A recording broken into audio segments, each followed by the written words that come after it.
ಇದುವರೆಗಿನ ಈ ಬೆಳವಣಿಗೆ ನೋಡ್ತಾ ಇದ್ರೆ ಆಪರೇಷನ್ ಕಮಲ ಏನಾದರೂ ಫೇಲ್ ಆಯ್ತಾ? ಇದೀಗ ಬರ್ತಾ ಇದೆ ನೋಡಿ ಮಗದೊಂದು ಬ್ರೇಕಿಂಗ್ ನ್ಯೂಸ್. ಕಾಂಗ್ರೆಸ್ ಅಸಮಾಧಾನಿತರ ನಂಬಿ ಬಿಜೆಪಿ ನಾಯಕರು ಮತ್ತೆ ಸೋತರ, ಮತ್ತೆ ಎಡುವುದ್ರ. ಕಮಲ ವಿಳಂಬಕ್ಕೆ, ಈ ಆಪರೇಷನ್ ಕಮಲ ಆಗದೇ ಇರೋದಕ್ಕೆ ಇದೇ ಒಂದು ಕಾರಣ ಆಗ್ತಾ ಇದೆಯಾ? ಮುಂಬೈ ಹೋಟೆಲ್ನಲ್ಲಿ ಎಷ್ಟು ಜನ ಇದ್ದಾರೆ? ಇದುವರೆಗೆ 7, 9 ಅಂತ ಲೆಕ್ಕ ಇರ್ತಿತ್ತು, ಆದರೆ ಅಷ್ಟಿಲ್ವಾ? ಬರೀ 3 ರಿಂದ 4 ಜನ ಮಾತ್ರ ಇದ್ದಾರಾ? ಮಿಕ್ಕವರೆಲ್ಲರೂ ಕೂಡ ಏನಾದ್ರು ಕೈ ಕೊಟ್ಟಿದ್ದಾರಾ? ಎಲ್ಲ ಪ್ರಶ್ನೆಗಳು ಈಗ ಶುರು ಆಗ್ತಾ ಇದೆ. ಯಾಕೆಂದರೆ ಇದುವರೆಗೂ ಕೂಡ ಒಂದು ಸ್ಟ್ಯಾಂಡ್ ತಗೊಳಕ್ಕಾಗ್ತಾ ಇಲ್ಲ. Let's go back to Bengaluru, ನಮ್ಮ ಸಂಖ್ಯೆ ಪ್ರೂವ್ ಮಾಡೋಣ, ನಮ್ಮ ಜೊತೆ ಇವರೆಲ್ಲರೂ ಇದ್ದಾರೆ ಅಂತ ಹೇಳುವಂಥ ಧೈರ್ಯ ಯಾರಿಗೂ ಇಲ್ಲ ಅಂದಮೇಲೆ ಈ ಕತೆ ಯಾಕೆ ಮಾಡ್ತಿದ್ದಾರೆ? ಈ ಮುಂಬೈ ಡ್ರಾಮಾ, ಈ ಗುರುಗಾಮ ಡ್ರಾಮಾ, ಈ ಡೆಲ್ಲಿ ಡ್ರಾಮಾ, ಈ ಬೆಂಗಳೂರು ಡ್ರಾಮಾ, ಇದೆಲ್ಲ ಯಾಕೆ ಮಾಡ್ತಿದ್ದಾರೆ ಭಾರತೀಯ ಜನತಾ ಪಕ್ಷದವರು? ಮತ್ತೆ ಮತ್ತೆ ಮತ್ತೆ ಮತ್ತೆ ಯಾಕೆಂದರೆ 8 ತಿಂಗಳಲ್ಲಿ ಎಷ್ಟೋ ಮತ್ತೆ ಮತ್ತೆ ಆಗೋಯ್ತು. ಈ ಸಂಖ್ಯಾಬಲವನ್ನು ತಮ್ಮ ತೆಕ್ಕೆಗೆ ತೆಗೆದುಕೊಳ್ಳುವಲ್ಲಿ ಭಾರತೀಯ ಜನತಾ ಪಕ್ಷ ಹಾಗಾದರೆ ಮಗದೊಮ್ಮೆ ಎಡವಿದರಾ ಅನ್ನೋದು ಈ ಕ್ಷಣದ ದೊಡ್ಡ ಪ್ರಶ್ನೆ. ಕೇವಲ ನಿನ್ನೆ ಮಧ್ಯಾಹ್ನದ ತನಕ ಯಾರಿಬ್ಬರು ಪಕ್ಷೇತರ ಶಾಸಕರಿದ್ರು, ರಾಣಿಬೆನ್ನೂರಿನವರು ಮತ್ತು ಮುಳಬಾಗಿಲವರು, ಅವ್ರು ಬಿಟ್ಟರೆ ಇನ್ಯಾವ ಶಾಸಕರು ಕೂಡ ಅವ್ರ ಜೊತೆಗಿಲ್ವಾ? ಹಾಗಿದ್ರೆ ಒಂದು ರೀತಿ ಹುಲಿ ಬಂತು, ಹುಲಿ ಕಥೆಯಲ್ಲಿ ಹೇಳೋ ಹಾಗೇನೆ ಸುಮ್ಮನೆ ಅದನ್ನು ಹೇಳ್ಕೊಂಡು ಓಡಾಡ್ತಿದ್ದಾರೆ, ಮಾಡ್ಕೊಂಡು ಓಡಾಡ್ತಿದ್ದಾರೆ, ಬಿಟ್ರೆ ಮತ್ತಿನ್ನೇನು ಆಗ್ತಿಲ್ವಾ ಅನ್ನೋದೇ ಈ ಕ್ಷಣದ ದೊಡ್ಡ ಪ್ರಶ್ನೆ. ಇದ್ರ ಬಗ್ಗೆ ಮತ್ತಷ್ಟು ಮಾಹಿತಿ ನನ್ನ ಸಹೋದ್ಯೋಗಿ ಪೊಲಿಟಿಕಲ್ ಬ್ಯೂರೋ ಇಂದ ಸೀನಿಯರ್ ಸ್ಪೆಷಲ್ ಕರೆಸ್ಪಾಂಡೆಂಟ್ ಸುಖೇಶ್ ನೇರ ಸಂಪರ್ಕದಲ್ಲಿ ಜಾಯಿನ್ ಆಗ್ತಿದ್ದಾರೆ. Very good morning Sukhesh. ಈಗೊಂದು ಪ್ರಶ್ನೆ ಕೇಳಬೇಕು ಅನಿಸ್ತಾ ಇದೆ. ಹಣ್ಣು ಬೀಳಲಿ ಅಂತ ಕಲ್ಲು ಹೊಡಿತಾನೇ ಇದ್ದಾರೆ, ಇವಾಗ ಯಾಕೋ ಹಣ್ಣು ಬೀಳೋ ಬದ್ದು ಹೊಡೆದಿದ್ದ ಕಲ್ಲೇ ಮೇಲಿಂದ ಅವ್ರ ತಲೆ ಮೇಲೆ ಬೀಳೋ ಲಕ್ಷಣ ಕಾಣಿಸ್ತಾ ಇದೆಯಪ್ಪ, ಹೌದಾ? ಖಂಡಿತ ಈ ವಿಚಾರದಲ್ಲಿ ಸಾಕಷ್ಟು ಗೊಂದಲ ಏರ್ಪಡ್ತಾ ಇದೆ ಹರೀಶ್. ಯಾಕಂತಂದ್ರೆ ಹಣ್ಣಿಗಾಗಿ ಕಲ್ಲು ಹೊಡಿತಾ ಇದ್ದಂತವ್ರು ಕಲ್ಲು ಹೊಡೆಯೋ ಪ್ರಯತ್ನವನ್ನಂತೂ ಮುಂದುವರಿಸಿದ್ದಾರೆ. ಹಣ್ಣು ಬೀಳ್ತಾ ಇಲ್ಲ, ಹಾಗಂತ ಅವರು ಪ್ರಯತ್ನವನ್ನ ಬಿಟ್ಟಿಲ್ಲ. ಆದ್ರೆ ಹಣ್ಣನ್ನ ಕಾಯ್ಕೊಳ್ಬೇಕಾದವರಿಗೂ ಕೂಡ ಹೇಗೆ ಹಣ್ಣನ್ನ ಕಾಯ್ಕೊಳ್ಬೇಕು ಅನ್ನೋದ್ರ ಬಗ್ಗೆಯೂ ಕೂಡ ನಿಖರವಾದ ಒಂದು ಗುರಿ ಸಿಗ್ತಾ ಇಲ್ಲ. ಇದು ಪ್ರಸ್ತುತ ರಾಜಕಾರಣದ ಸ್ಥಿತಿಗತಿ ಇರುವಂತದ್ದು. ಒಂದು ಕಡೆ ಆಪರೇಷನ್ ಕಮಲಕ್ಕೆ ದೊಡ್ಡ ಮಟ್ಟದ ಪ್ರಯತ್ನ ಆರಂಭಿಸಿರುವಂತಹ ಬಿಜೆಪಿಗೆ ಸರ್ಕಾರವನ್ನೇ ಪತನ ಮಾಡಿ ತಾವು ಸರ್ಕಾರವನ್ನು ರಚನೆ ಮಾಡುವ ಹಂತಕ್ಕೆ ಯಾವುದೇ ರೀತಿಯ ಶಾಸಕರ ಬೆಂಬಲ ದೊಡ್ಡ ಪ್ರಮಾಣದಲ್ಲಿ ಸಿಕ್ಕಿಲ್ಲ ಅನ್ನುವಂಥದ್ದೇ ವಾಸ್ತವ.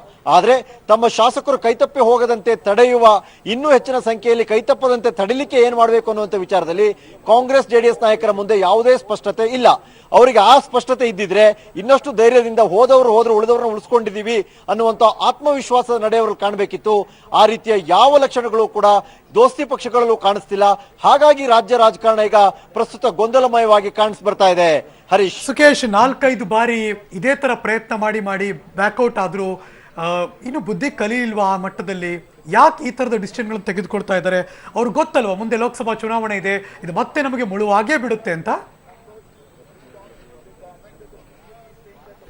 ಖಂಡಿತ ಹೌದು. ಯಾಕಂತಂದ್ರೆ ಎರಡು ಕಡೆಗಳಲ್ಲೂ ಇರುವಂತಹ ಗೊಂದಲವೂ ಅದೇ, ಎರಡು ಕಡೆಯಲ್ಲಿ ಇರುವಂತಹ ಏನೋ ಒಂದು ಅಗೋಚರವಾದ ಆತ್ಮವಿಶ್ವಾಸ ಕೂಡ ಅದೇ ಆಗಿರುವಂತದ್ದು. ವಿಶೇಷವಾಗಿ ಬಿಜೆಪಿ ನಾಯಕರಿಗೆ ಇನ್ನೊಂದೇನೋ ಒಂದು ಹಾಗೆ ಆಗುತ್ತೆ ಅನ್ನುವಂತ ಕಾನ್ಫಿಡೆನ್ಸ್ ಅಲ್ಲಿ ಅವ್ರು ಇವತ್ತಿಗೂ ಕೂಡ ಕಾಯ್ತಾ ಇದ್ದಾರೆ. ಮತ್ತು 1-2-3 ದಿನಗಳ ಕಾಲ ತಮ್ಮ ಶಾಸಕರನ್ನ ಗುರ್ಗಾಂವ್ನಲ್ಲೇ ಇಟ್ಕೊಂಡು ಅವರು ಆ ಪರೀಕ್ಷೆಯನ್ನ ಎದುರಿಸಬಹುದು ಅಂತ ಅನಿಸ್ತಾ ಇದೆ. ಮತ್ತೊಂದು ಕಡೆಯಲ್ಲಿ ಕಾಂಗ್ರೆಸ್ನವರಿಗೆ ಉಳಿದವರು ಯಾರು ಹೋಗಲ್ಲ ಅನ್ನುವಂಥ ಕಾನ್ಫಿಡೆನ್ಸ್ ನ ಜೊತೆಗೆ ಆಂತರಿಕವಾಗಿ ಒಂದಷ್ಟು ಭಯಗಳು ಕೂಡ ಇದಾವೆ. ಯಾರು ಯಾವಾಗ ಕೈ ತಪ್ಪಿ ಏನ್ ಬೇಕಾದ್ರೂ ಆದ್ರೆ ಅನಿವಾರ್ಯವಾಗಿ ನಾವೇ ಸರ್ಕಾರವನ್ನ ಕೈಯಾರೆ ಕಳೆದುಕೊಂಡಂತಾಗುತ್ತಲ್ಲ ಅನ್ನುವಂಥದ್ದಿದೆ. ಹಾಗಾಗಿ ಎರಡೂ ಕಡೆಯಲ್ಲಿ ಇರುವಂತಹ ಗೊಂದಲ ಮತ್ತು ಅವರದೇ ಆದ ರೀತಿಯ ಒಂದು ಆತ್ಮವಿಶ್ವಾಸ. ಆದ್ರೆ ಯಾರೂ ಕೂಡ ಧೈರ್ಯವಾಗಿ ಹೀಗೆ ಅಂತ ಹೇಳುವಂತ ಸ್ಥಿತಿಯಲ್ಲಿ ಇಲ್ಲ ಅನ್ನುವಂಥದ್ದು ಕೂಡ ಇಬ್ಬರ ವರ್ತನೆಯಿಂದ ಸ್ಪಷ್ಟವಾಗ್ತಾ ಇದೆ ಹರೀಶ್. ಸುಖೇಶ್, ಭಾರತೀಯ ಜನತಾ ಪಕ್ಷದವರು ಪ್ರತಿಪಕ್ಷದಲ್ಲಿದ್ದು ಯಾವ ಕೆಲಸನೂ ಕೂಡ ಮಾಡಲಿಲ್ಲ. ಸುಮ್ಮನೆ ಇರ್ಲಾರ್ದೆ ಮೊದಲು ಕೆರೆದ್ರು, ಅದಾದ್ಮೇಲೆ ಗಾಯ ಆಯ್ತು, ಈ ಗಾಯ ಸೆಪ್ಟಿಕ್ ಆಗ್ತಾ ಇದೆ, ಇದ್ರ ಮೂಲಕ ಮತ್ತೆ ಅದು ಅವ್ರ ಬುಡಕ್ಕೆ ಬಂತು ಮುಳುವಾಗ್ತಾ ಇದೆ ಅಂತ ಅನಿಸ್ತಾ ಇದೆಯಾ? ಅದು ಬಹುಶಃ ಇವತ್ತು ಸಂಜೆ ಒಳಗೆ ಎಲ್ಲವೂ ಕೂಡ ಒಂದು ಅಂತಿಮವಾದ ರೂಪರೇಷೆ ಗೊತ್ತಾಗುವಂತ ಸಾಧ್ಯತೆ ಕಂಡು ಬರ್ತಾ ಇದೆ. ಯಾಕಂತಂದ್ರೆ ನಿನ್ನೆ ರಾತ್ರಿವರೆಗೂ ಕೂಡ ಒಂದಷ್ಟು ಸಂಖ್ಯೆಯಲ್ಲಿ ಶಾಸಕರ ಸಂಖ್ಯೆ, ಬಂಡಾಯವೆದ್ದು ಹೋದಂತ ಶಾಸಕರ ಸಂಖ್ಯೆ ಹೆಚ್ಚುತ್ತಾ ಹೋಗಿತ್ತು. ಆದ್ರೆ ಆ ನಂತರದಲ್ಲಿ ಆ ಪ್ರಮಾಣವನ್ನು ಹೆಚ್ಚಿಸಿಕೊಳ್ಳುವಲ್ಲಿ ಎಲ್ಲೋ ಬಿಜೆಪಿ ಎಡುತ್ತೇನೋ ಅಂತ ಈ ಕ್ಷಣಕ್ಕೆ ಅನಿಸ್ತಾ ಇದೆ. ಆದ್ರೆ ರಾಜಕಾರಣದಲ್ಲಿ ಯಾವುದು ಕೂಡ ಶಾಶ್ವತವಲ್ಲ ಮತ್ತು ಯಾವುದು ಅದೇ ಅಂತಿಮ ಅಲ್ಲ. ಹಾಗಾಗಿ ಏನ್ ಬೇಕಾದ್ರೂ ಆಗಬಹುದು ಅನ್ನುವಂಥದ್ದು ರಾಜಕಾರಣದಲ್ಲಿ ಸಾಕಷ್ಟು ಬಾರಿ ಕೂಡ ಇಲ್ಲಿ ದೃಢಪಟ್ಟಿರುವಂತದ್ದು. ಹಾಗಾಗಿ ಕೊನೆ ಗಳಿಗೆಯಲ್ಲಿ ಏನಾದ್ರೂ ಮತ್ತಷ್ಟು ಸಂಖ್ಯೆಯ ಶಾಸಕರು ಕಣ್ಮರೆ ಆದ್ರೆ ಕಾಂಗ್ರೆಸ್ ಜೆಡಿಎಸ್ ಪಾಳಯದಿಂದ ಅನಿರೀಕ್ಷಿತ ತಿರುವನ್ನು ಕೂಡ ಅದು ಪಡೆದುಕೊಳ್ಳಬಹುದು. ಬಿಜೆಪಿ ಶಾಸಕರು ಗುರುಗ್ರಾಮದಲ್ಲಿದ್ದಾರಾ? ಅವರೆಲ್ಲರೂ ಕೂಡ ವಾಪಸ್ ಬರ್ತಾರಾ ಏನಾದ್ರು ಇವತ್ತು? ಇವತ್ತು ವಾಪಸ್ ಬರೋದ್ರ ಬಗ್ಗೆ ಇನ್ನೂ ಕೂಡ ಅಂತಿಮವಾಗಿಲ್ಲ. ಒಂದು ಕಡೆಯಿಂದ ಅಲ್ಲಿ ಕಾಂಗ್ರೆಸ್ ಪ್ರತಿಭಟನೆಯನ್ನ ಮಾಡ್ತಾ ಇದೆ, ಮತ್ತೊಂದು ಕಡೆಯಿಂದ ದೊಡ್ಡ ಮಟ್ಟದಲ್ಲಿ ವಿರೋಧಿ ಪಕ್ಷದ ಶಾಸಕರನ್ನ ಸೆಳೆಯುವಂತ ಬಿಜೆಪಿ ಯತ್ನಕ್ಕೆ ಆ ಮಟ್ಟದ ಒಂದು ಫಲ ಸಿಕ್ಕಿಲ್ಲ. ಹಾಗಾಗಿ ಬಹುಶಃ ಇವತ್ತು ನಾಳೆ ಒಳಗಾಗಿ ಶಾಸಕರನ್ನ ವಾಪಸ್ ಕರೆತರುವ ಅಥವಾ ಅಲ್ಲೇ ಉಳಿಸ್ಕೊಂಡು ಮತ್ತಿನ್ಯಾವುದೋ ತಂತ್ರಗಾರಿಕೆ ಇದ್ರೆ ಆ ಅಸ್ತ್ರವನ್ನು ಪ್ರಯೋಗ ಮಾಡುವಂತ ಒಂದು ಪ್ರಯತ್ನವನ್ನ ಬಿಜೆಪಿ ನಾಯಕರು ಮಾಡುವಂತ ಸಾಧ್ಯತೆ ಹೆಚ್ಚಿದೆ. Harish, right, thank you so much Sukhesh. ಈ ಕ್ಷಣದ ಎಲ್ಲ ಮಾಹಿತಿಗಾಗಿ ಇದಿಷ್ಟು ಕೂಡ ಭಾರತೀಯ ಜನತಾ ಪಕ್ಷದ ವ್ಯರ್ಥ ಪ್ರಯತ್ನ.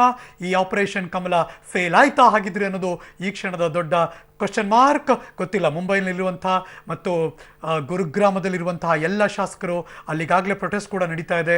ಭಾರತೀಯ ಜನತಾ ಪಕ್ಷ ಅಗತ್ಯ ಸಂಖ್ಯಾಬಲ ಇದುವರೆಗೂ ಸಿಕ್ಕಿಲ್ಲ ಅಂತ ಅನಿಸ್ತಾ ಇದೆ.